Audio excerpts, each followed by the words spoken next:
دوسرا مقدمہ یہ ہے کہ وہ بھانت بھانت کی بولیاں، ہزاروں دعوے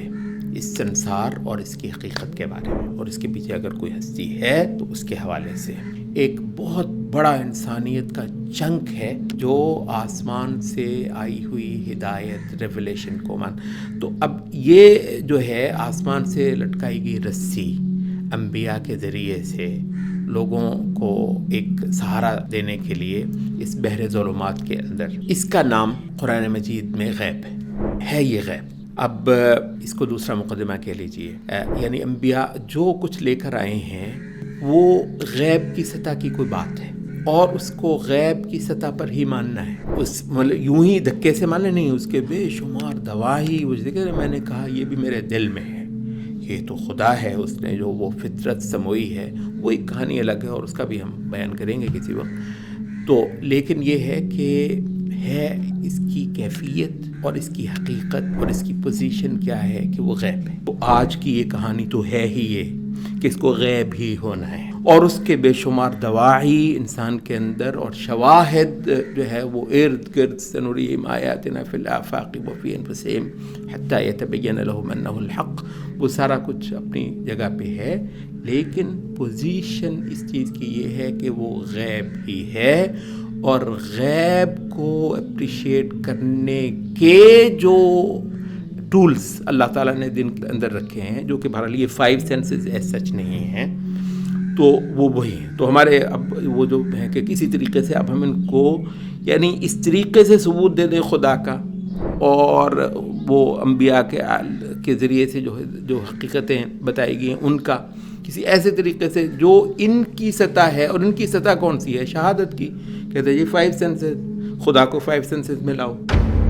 تو وہاں پر ماننا ہے خدا چاہتا ہی نہیں ہے کہ 5 سینسز کی بنیاد پہ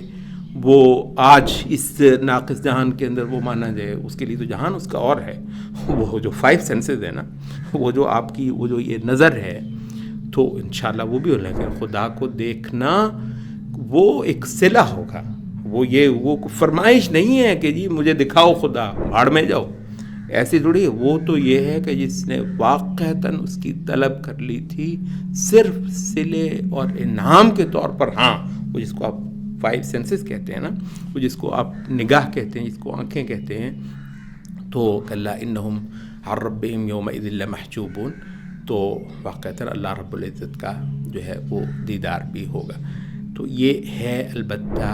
غیب، اور اس کو شہادت کی سطح پر ثابت کرنا ضروری نہیں ہے، اور دراصل یہ خدا کا مقصود نہیں ہے، اور دراصل یہ اس منصوبے کا حصہ نہیں ہے، اور یہ منصوبہ میرا نہیں ہے، یہ غیب ہے، غیب ہی رہے گا، اس کی یہی پوزیشن ہے، اور اس پوزیشن پر ہی ایمان لانا ہے، اور جس کو یہ تو کوئی دلیل ہی نہیں ہے تو بالکل کوئی مسئلہ نہیں ہے۔ فانتظروا انا معکم منتظرون، تو پھر یہ ٹھیک ہے، تم رکھو، یہ تھوڑے سے دن ہیں، رہنا تو تم نے بھی نہیں ہے یہاں پہ، رہنا ہم نے بھی نہیں یہاں پہ، تو پھر ایک اور جہان ہے انشاءاللہ دیکھ لیں گے، اب جو تمہیں مذاق اڑانا ہے، پبجیاں کسنی ہے، کرنا ہے کر لو، تو یہ کوئی مسئلہ نہیں ہے، تھوڑا سا وقت ہے، جسٹ انجوائے اٹ، تو مطلب مزے لو، فتمتعوا جتنے اس کے لطف مزے اٹھانے ہیں تو اٹھا لو۔ تو البتہ یہ ہے کہ یہ انبیاء کے ذریعے سے غیب، خدا کو بن دیکھے ماننے کی یہ ایک دعوت ہے جو قرآن مجید میں بیان ہوئی ہے۔